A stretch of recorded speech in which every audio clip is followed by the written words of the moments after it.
હાલો મિત્રો, સ્વાગત છે તમારું ભારતીસ કિચન ગુજરાતીમાં। તો આજે હું તમારી સાથે શેર કરીશ સૂકી કચોરીની રેસીપી। આ કચોરી તમે એકવાર બનાવી મહિનાઓ સુધી સ્ટોર પણ કરી શકો છો અને તમે ક્યાંક સફરમાં જવાના હોય તો પણ આ કચોરીને બનાવીને તમે લઈ જઈ શકો છો। અને આ કચોરી બનાવવામાં પણ ખૂબ જ સરળ છે અને ઝટપટ બનીને તૈયાર પણ થઈ જાય છે। તો ચાલો રેસીપી શરૂ કરીએ। જો તમને મારી આજની આ રેસીપી પસંદ આવે તો મારા વિડીયોને લાઈક કરજો, શેર કરજો અને મારી ચેનલ ઉપર નવા હોય તો મારી ચેનલને સબસ્ક્રાઈબ કરજો। તો ચાલો રેસીપી શરૂ કરીએ। તો અહીં કચોરીને આપણે ઉપરનું પડ બનાવવા માટે લોટ બાંધી લઈશું। તો એના માટે 2 કપ જેટલો ચાળેલો મેંદાનો લોટ ઉમેરી દઈશું અને 1/4 કપ જેટલો આપણે રવો ઉમેરી દઈશું। ત્યારબાદ ટેસ્ટ પ્રમાણે મીઠું ઉમેરીશું અને મોણ માટે 4 થી 5 મોટી ચમચી જેટલું ઘી ઉમેરી દઈશું। અહીં જો તમારે તેલનો ઉપયોગ કરવો હોય તો તમે તેલનો પણ ઉપયોગ કરી શકો છો, પણ આ રીતે આપણે જો ઘી ઉમેરીશું તો આપણો કચોરીનું ઉપરનું પડ છે તે એકદમ ક્રિસ્પી અને ખસ્તા બનીને તૈયાર થશે। તો હવે આપણે ઘી ઉમેરી બરાબર લોટ સાથે મિક્સ કરી લઈશું। અહીં આપણે ઘી મુઠ્ઠી પડતું મોણ આવે એ રીતે આપણે ઉમેરવાનું છે, એટલે આપણી કચોરી છે તે એકદમ ખસ્તા અને ક્રિસ્પી બનીને તૈયાર થશે।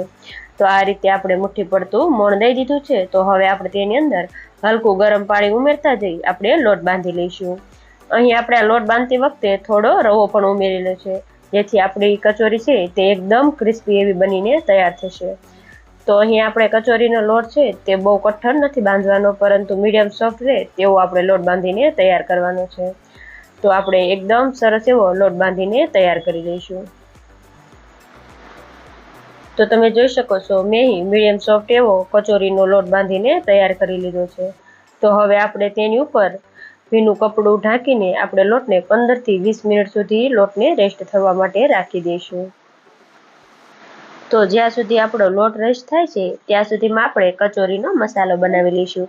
તો એના માટે એક પેનમાં 2 મોટી ચમચી જેટલું આખું જીરું, 2 ચમચી જેટલા આખા ધાણા અને 1 મોટી ચમચી જેટલી આપણે લીલી વરિયાળી લીધી છે। ત્યારબાદ 2 ઇંચ જેટલો તજનો ટુકડો, 8 થી 10 જેટલા લવિંગ, 10 થી 15 મરીના દાણા અને 1 તમાલપત્ર લીધું છે। તો આપણે તેને પેનમાં ઉમેરી દઈશું અને સ્લો ટુ મીડિયમ સાઈડ ગેસની ફ્લેમ રાખી આપણે આ રીતે કન્ટિન્યુ ચલાવતા જઈ બધા જ મસાલાને આપણે ડ્રાય રોસ્ટ કરી લઈશું। તો મસાલાને શેકાતા લગભગ 1 મિનિટ જેટલો સમય થઈ જાય ત્યારબાદ તમે જોઈ શકો છો આપણા મસાલા છે તે એકદમ સરસ રીતે શેકાય અને આવા ક્રિસ્પી થઈ ગયા છે। તો હવે આપણે આ મસાલાને એક પ્લેટમાં કાઢી લઈશું અને ઠંડા થાય ત્યારબાદ આપણે તેને ક્રશ કરી લઈશું। તો જ્યાં સુધી બધા મસાલા ઠંડા થાય છે ત્યાં સુધીમાં આપણે અડધી વાટકી જેટલી મગદાળ નમકીન અને 1 વાટકી જેટલા આપણે અહીં તીખા લસણિયા ગાંઠિયા લીધેલા છે। તમારે અહીં જો તીખા લસણિયા ગાંઠિયા ન લેવા હોય તો તમે તેની જગ્યાએ મોળા ગાંઠિયાનો પણ ઉપયોગ કરી શકો છો। તો હવે આપણે આ બંનેને એક મિક્સર જારમાં ઉમેરી દઈશું અને મિક્સરને આપણે ઓન ઓફ કરી દરદરો પાવડર રહે એ રીતે આપણે તેને ક્રશ કરી અને રેડી કરી લઈશું। તો તમે જોઈ શકો છો મેં અહીં મગદાળ અને ગાંઠિયાનો આ રીતે દરદરો પાવડર રહે એ રીતે મેં પીસીને રેડી કરી લીધું છે। તો હવે આપણે તેને એક મિક્સિંગ બાઉલમાં ઉમેરી દઈશું અને ત્યારબાદ આપણે રોસ્ટ કરેલા મસાલાને પણ આ રીતે ક્રશ કરીને એડ કરી દઈશું। ત્યારબાદ 3 મોટી ચમચી જેટલા સફેદ તલ, 2 મોટી ચમચી જેટલા કાજુના ટુકડા અને થોડી કિસમિસ ઉમેરી દઈશું। ત્યારબાદ કચોરીને એકદમ ખાટો મીઠો ટેસ્ટ દેવા માટે મેં અહીં 4 મોટી ચમચી જેટલું ખાંડનું બોરું ઉમેર્યું છે।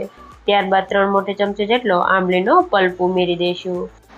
ત્યારબાદ આપણે આ બધા જ મસાલાને હલકા એવા મિક્સ કરી દઈશું। આ રીતે થોડું એવું બધું મિક્સ થઈ જાય ત્યારબાદ હવે આપણે તેની અંદર સ્વાદ પ્રમાણે મીઠું, 1 મોટી ચમચી જેટલું કશ્મીરી લાલ મરચું પાવડર, 1 ચમચી જેટલું તીખું લાલ મરચું, અડધી ચમચી જેટલી હળદર, 1 ચમચી જેટલો ગરમ મસાલો અને 1 ચમચી જેટલો આમચૂર પાવડર ઉમેરી દઈશું। ત્યારબાદ બાઇન્ડિંગ માટે 2 મોટી ચમચી જેટલું આપણે તેલ ઉમેરી દઈશું અને બધા જ મસાલાને આપણે હાથથી ચોળીને એકદમ સરસ રીતે મિક્સ કરી લઈશું। તો તમે જોઈ શકો છો આપણો મસાલો છે તે એકદમ સરસ રીતે મિક્સ થઈને રેડી થઈ ગયો છે। તો હવે આપણે તેની અંદરથી 1 થી 1.5 ચમચી જેટલો મસાલો લઈ આપણે તેના બોલ્સ વાળીને તૈયાર કરી લઈશું। તો તમે જોઈ શકો છો આપણે આ રીતે મીડિયમથી કેવો બોલ્સ બનાવીને રેડી કરવાના છે। અહીં આપણે મસાલાના બહુ મોટા બોલ્સ નથી વાળવાના, આ રીતે નાના નાના બોલ્સ વાળીને આપણે રેડી કરી લઈશું।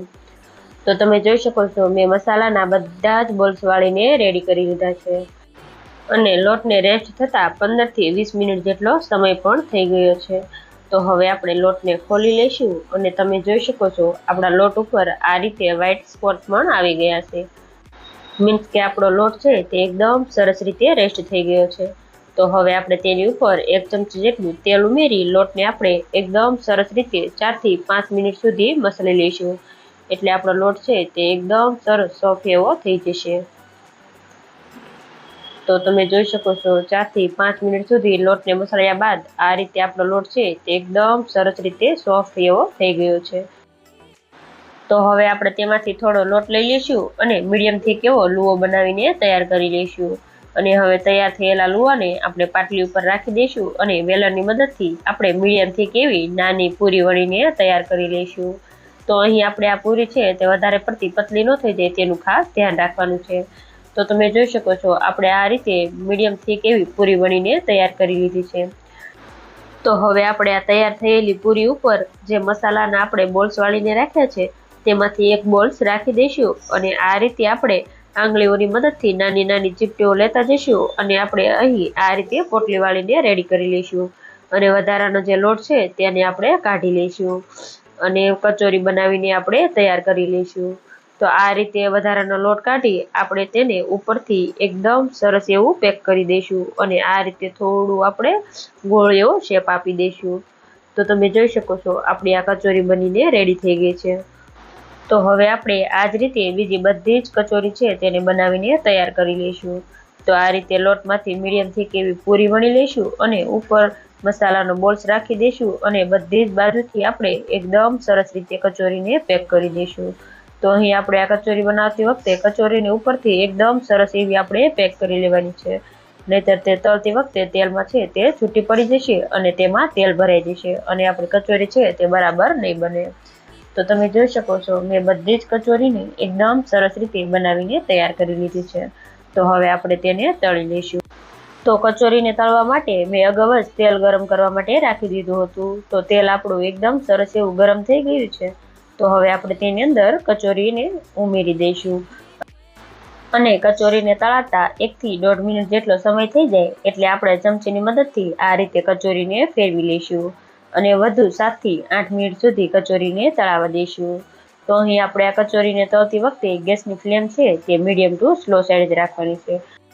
તો જ આપણી કચોરી છે તે એકદમ ઉપરથી ખસ્તા અને ક્રિસ્પી એવી બનીને તૈયાર થશે. તો કચોરીને તળાતા 4 થી 5 મિનિટ જેટલો સમય થઈ જાય એટલે આપણી કચોરીનો કલર તમે જોઈ શકો છો આ રીતે હલકો ગોલ્ડન બ્રાઉન રંગ જેવો થઈ જશે. તો આ રીતે કચોરીનો કલર આવો હલકો ગોલ્ડન બ્રાઉન રંગનો થાય ત્યારબાદ હવે આપણી ગેસની ફ્લેમ છે તે હાઈ સાઈડ કરી દઈશું અને 1 મિનિટ સુધી આપણે કચોરીને તળી લઈશું. એટલે તેનો કલર છે તે આ રીતે ડાર્ક ગોલ્ડન બ્રાઉન રંગ જેવો થઈ જશે. તો આ રીતે આપણી કચોરીનો રંગ છે તે એકદમ ગોલ્ડન બ્રાઉન રંગનો થઈ જાય એટલે આપણે કચોરીને છે તે તેલમાંથી બહાર કાઢી લઈશું. તો તમે જોઈ શકો છો આપણી એકદમ ક્રિસ્પી એવી કચોરી બનીને તૈયાર થઈ ગઈ છે. તો હવે આપણે તેને એક પ્લેટમાં કાઢી લઈશું અને આ જ રીતે આપણે બીજી બધી જ કચોરી છે તેને આપણે તળીને તૈયાર કરી લઈશું. તો હવે આપણે બીજી જે કચોરી બચી છે તેને આપણે આ રીતે તેલમાં એડ કરી દઈશું અને મીડિયમ ટુ સ્લો સાઈડ ગેસની ફ્લેમ રાખી આપણે કચોરીને 4 થી 5 મિનિટ સુધી તળી લઈશું. અને કચોરીને તળાતા 4 થી 5 મિનિટ જેટલો સમય થઈ જાય ત્યારબાદ આપણે ગેસની ફ્લેમ છે તે મીડિયમ ટુ હાઈ સાઈડ કરી દઈશું અને કચોરીને ગોલ્ડન બ્રાઉન રંગની થાય ત્યાં સુધી તળી લઈશું. અને કચોરી ગોલ્ડન બ્રાઉન રંગની થાય એટલે આપણે કચોરીને તેલમાંથી બહાર કાઢી લઈશું અને આપણે આ કચોરીને સર્વ કરીશું. તો તમે જોઈ શકો છો ઉપરથી એકદમ ખસ્તા અને ક્રિસ્પી એવી આપણી આ કચોરી બનીને તૈયાર થઈ ગઈ છે. તો તમે જોઈ શકો છો જોતા જ ખાવાનું મન થઈ જાય તેવી આપણી એકદમ ટેસ્ટી એવી કચોરી બનીને રેડી થઈ ગઈ છે. જો તમે આ રીતે કોઈ દિવસ ઘરે આ કચોરી ન બનાવી હોય તો એકવાર જરૂરથી ટ્રાય કરજો. ઘરમાં નાના બાળકોથી લઈ મોટા બધાને ખૂબ જ ભાવશે. જો તમને મારી આજની આ રેસીપી પસંદ આવી હોય તો મારા વિડીયોને લાઇક કરજો, શેર કરજો અને મારી ચેનલને સબસ્ક્રાઈબ કરજો. અને આવી જ નવી રેસીપીઓના વિડીયો જોવા માટે બાજુમાં આપેલા બેલ આઇકન પર ક્લિક કરજો જેથી તમને મારી નવી આવનારી રેસીપીઓના નોટિફિકેશન સૌથી પહેલાં મળે.